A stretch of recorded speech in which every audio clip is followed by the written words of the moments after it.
Everyone, आज मैं square root बताने जा रही हूँ। ओनली 2 स्टेप्स फॉलो करके स्क्वायर रूट निकालने के लिए। बहुत ही सिंपल है, इजी है और बहुत ही आसानी से निकल जाएगा। जो भी कम्पिटिटिव जनरल कंपटीशन का एग्ज़ाम का प्रिपरेशन करते हैं उनके लिए बहुत ही हेल्पफुल है। मैं बता रही हूँ 50 से मान लो लेते हैं 5 7 6, ये किसका स्क्वायर है। तो हमें ये याद रखना है फर्स्ट कि 1 से 10 तक तो स्क्वायर लिख लेना है, या किसी को याद भी होता है 1 से 10 तक तो जनरली सबको याद ही रहता है स्क्वायर रूट। तो हमें 5 7 6 का ये पहले यहाँ एक ग्रुपिंग करना है, इसको और इसको ग्रुपिंग करना है। तो 6 हमें ये देखना है कि 6 जो ये लास्ट है डिजिट, ये 6 किसके स्क्वायर में आता है। तो 6 या तो 4 के स्क्वायर में आता है या तो 6 के स्क्वायर में आता है। तो हमें यहाँ 4 लिखना है और यहाँ 6 लिखना है और 4 6 10। ये हमें ध्यान देना है कि फर्स्ट ट्रिक है 4 और 6 10, यहाँ हमेशा कोई भी यहाँ डिजिट हो यहाँ ऐड करके 10 ही आएगा, इससे ज़्यादा नहीं है। और भी ध्यान देना है कि 5 किसके स्क्वायर में आता है।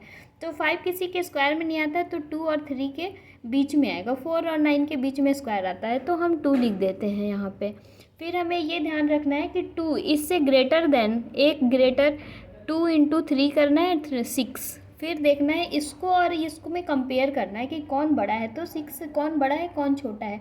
तो 6 से ये 5 छोटा है तो हमें ये 6 ये तो इक्वल हो जाएगा। तो इससे कंपेयर करके इससे छोटा कौन हुआ तो 4 हुआ, तो हमें ये 4 यहाँ लिखना है। देखो आगे 24 का स्क्वायर रूट है 5 7 6। ये बहुत ही है ना इजी प्रोसेस और बहुत शॉर्ट टाइम में निकल जाता है इसका स्क्वायर रूट। फिर एक और मैं 4 डिजिट का बताती हूँ।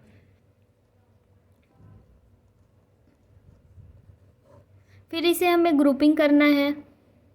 फिर मैंने बताया था कि ये देखना है कि 4 किसके स्क्वायर में आता है। तो 4 या तो 2 के स्क्वायर में आता है और मैंने बताया था कि यहाँ 10 होना चाहिए तो खुद 8 यहाँ लिख देंगे तो 10 हो गया। हमें ये इसके लिए इजी है कि 2 यहाँ पता चल गया, उसके बाद हम यहाँ 10 लिख देते हैं। फिर हमें ये देखना है 33 किसके स्क्वायर में आता है। तो 5 के स्क्वायर में आता है या ये दोनों के बीच में आएगा, तो हम यहाँ 5 लिखेंगे। तो फर्स्ट वाले में मैंने बताया था कि एक ज़्यादा करके उसमें इंटू करते हैं, 5 इंटू 6 30। फिर हमें कंपेयर करना है कि 33 और 30 इसमें से ज़्यादा कौन है। तो ये तो ज़्यादा है, तो फिर यहाँ ज़्यादा है, इससे ज़्यादा है, ग्रेटर देन है, तो हम यहाँ ग्रेटर वाले लेंगे। फिर 58 है ना। ये बहुत सिंपल ट्रिक और आसान। और अब मैं बता रही हूँ 5 डिजिट वाले।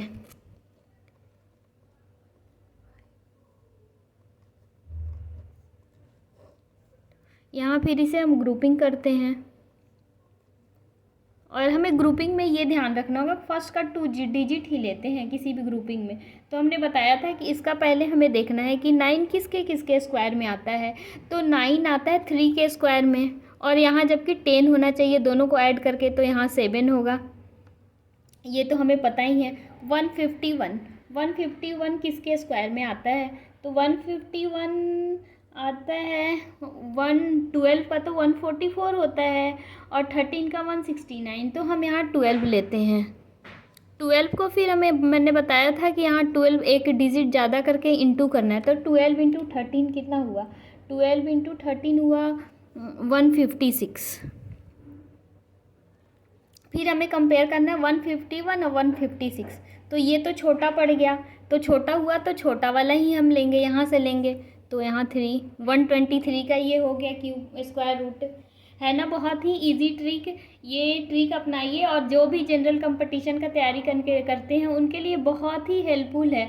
और ये बहुत कम टाइम में वो स्क्वायर रूट हम निकाल लेते हैं।